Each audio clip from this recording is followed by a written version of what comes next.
Oi, pessoal! Hoje a gente vai dar continuidade nos nossos estudos sobre evolução e eu vou falar um pouquinho com vocês sobre teorias evolucionistas. Então, na aula passada, vocês viram que até ali no século XVIII tinha muito essa ideia de que os organismos foram criados de uma forma e nunca seriam modificados, né? Seriam iguais sempre, que é aquela ideia do fixismo, né? Então, as teorias evolucionistas, gente, começaram a surgir ali no final do século XVIII e principalmente no século XIX. Por quê? Porque a descoberta cada vez mais frequente de fósseis, ou seja, vestígios, né, de seres antigos, começou a trazer uma ideia de que as espécies podiam ser extintas. E aí eles começaram a fazer pesquisas, estudos, né, comparando esses fósseis com espécies atualmente existentes. E eles também começaram a ter uma ideia de que talvez a Terra fosse mais antiga do que se imaginava. E tudo isso, então, junto, teve um papel muito importante para o desenvolvimento das ideias evolucionistas. Então, a teoria evolucionista que eu vou falar hoje é o Lamarckismo. Gente, essa teoria foi uma teoria proposta por um naturalista francês chamado Jean-Baptiste Lamarck. E para eles, os seres vivos se modificavam sim ao longo do tempo. E eles faziam isso como resposta a necessidades geradas pelas condições do ambiente, ou seja, para se adaptar naquele ambiente que elas estavam vivendo. Então, outra ideia era que os organismos transformavam-se em indivíduos cada vez mais complexos. Então, sempre evoluindo na intenção de se tornar mais complexo e mais adaptado para aquelas condições do ambiente. E ele também foi um dos primeiros que identificou que a hereditariedade era fundamental no processo evolutivo, ou seja, as características eram passadas de geração em geração. Então, segundo essa teoria, ele propôs aí duas leis fundamentais, a lei do uso e desuso e a lei dos caracteres adquiridos. Então, como é que funciona? A lei do uso e desuso é o seguinte, ele dizia assim, que quando a gente usa muito alguma parte do nosso corpo, ela vai se desenvolver.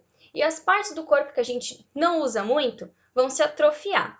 E isso vai ser passado para a próxima geração. Aí entra aqui a lei dos caracteres adquiridos. Então, as mudanças são passadas aos descendentes.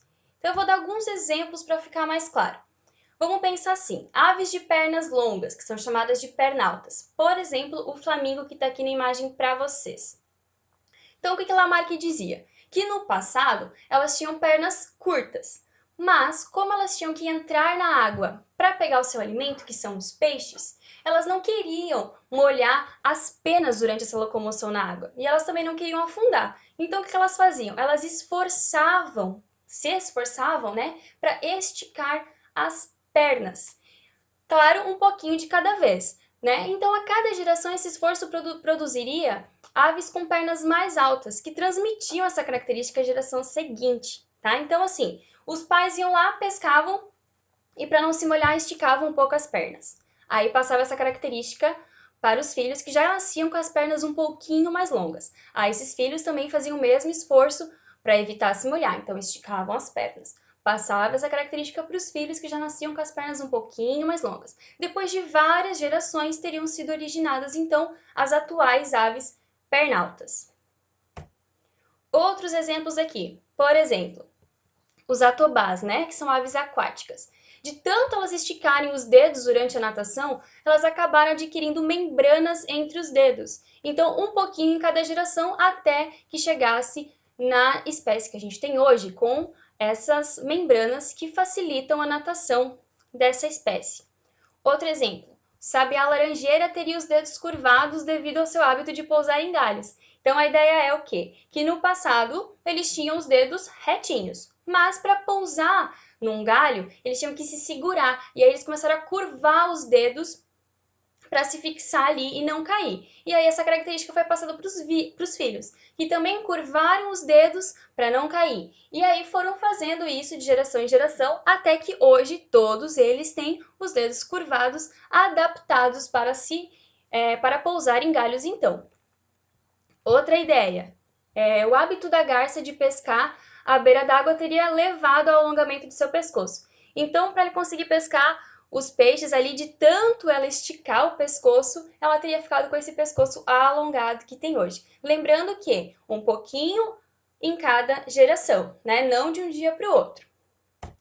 tem um exemplo clássico usado para explicar as ideias de Lamarck, que é o exemplo da girafa. Lamarck nunca chegou a falar da girafa em si, mas é um exemplo fácil de entender, então eu vou falar um pouquinho sobre ele. Então, seguindo, né, as ideias de Lamarck, como é que funcionaria? No passado, a gente teria girafas de pescoço curto, mas devido à necessidade, né, dessas girafas alcançarem folhas, né, nos ramos mais altos das árvores, elas começaram a esticar o pescoço. Então, esticou o pescoço, passou, né, usou tanto esse órgão que ele se desenvolveu, ele esticou, e aí passou para os filhos, né, lei dos caracteres adquiridos. Então, os filhos já nasceram com o pescoço um pouco mais longo. Aí, eles também esticavam o pescoço para pegar alimento, passaram essa característica para os filhos. Depois de várias gerações, a gente teria o que a gente tem hoje, que são girafas de pescoço longo adaptadas aí a conseguir pegar folhas nos ramos mais altos das árvores. Mas também tem alguns furos no lamarquismo. Apesar dele ter percebido que o meio exercia uma influência sobre as espécies, ele não conseguiu explicar muito bem como isso acontecia. Óbvio, né, gente? Naquela época ele não tinha conhecimento a respeito de genética, né? Não se sabia o que era DNA, o que era gene, como eram as heranças genéticas, como isso era passado de geração em geração, tá? Então eu vou falar alguns exemplos do furo do lamarquismo. Um deles que a gente pode dizer é, por exemplo, assim, se a pessoa ela é muito magrinha e ela quer mudar o corpo dela, ela quer ficar toda sarada, projeto verão. Aí ela vai começar a fazer uma dieta, vai começar a tomar suplemento, vai ir para academia, vai ser uma loucura. Depois de um tempo, essa pessoa vai ter mudado o corpo, né? Vai ficar toda sarada, vai ter virado aí só músculo.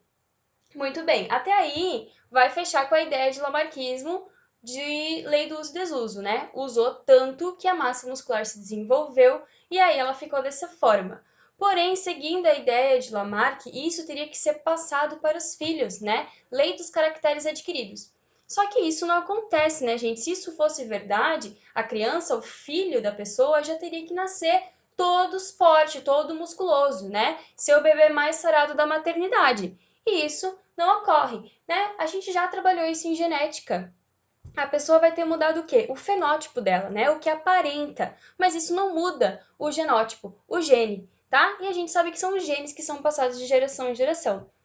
Outro exemplo é o caso da visão, né? Segundo Lamarck, de tanto a gente usar um órgão, ele vai se desenvolver. Então, no caso de uma pessoa de 80 anos, depois dela ter usado a visão por tanto tempo, ela deveria ter uma visão maravilhosa, visão raio-x, olhando através de paredes, uma loucura. Mas isso não acontece, né? Uma pessoa que tem 80 anos, ela já não tem mais uma visão tão boa quanto ela tinha quando era mais nova, tá? Outro caso, cauda de ratinhos. A cauda dos ratos, gente, ela pode ser uma cauda longa ou uma cauda curta. Isso são características que são passadas de geração em geração, tá? Estão no gene. Então, vamos supor que eu pego um casal de ratinhos que tem a cauda longa, mas eu cortei a cauda desses ratinhos e fiz o cruzamento deles.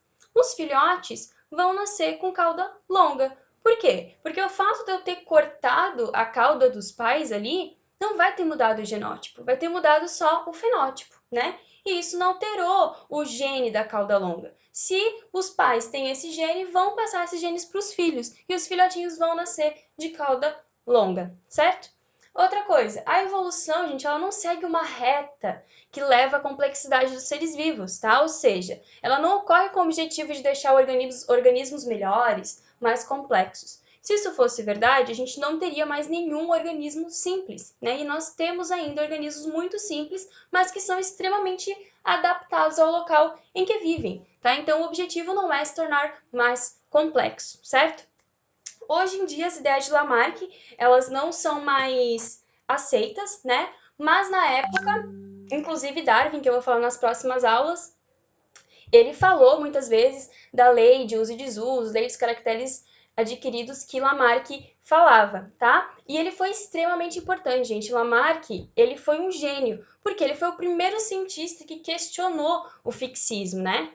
Ele chegou e falou, não, os organismos não são imutáveis, eles se modificam com o passar do tempo. E ele defendeu a ideia sobre evolução. Ele também foi a pessoa que introduziu o conceito de adaptação dos organismos ao meio. E isso é extremamente importante para o entendimento da evolução. Certo, pessoal? Essa foi a nossa aula sobre lamarquismo. Nas próximas aulas a gente vai trabalhar o darwinismo. Até a próxima!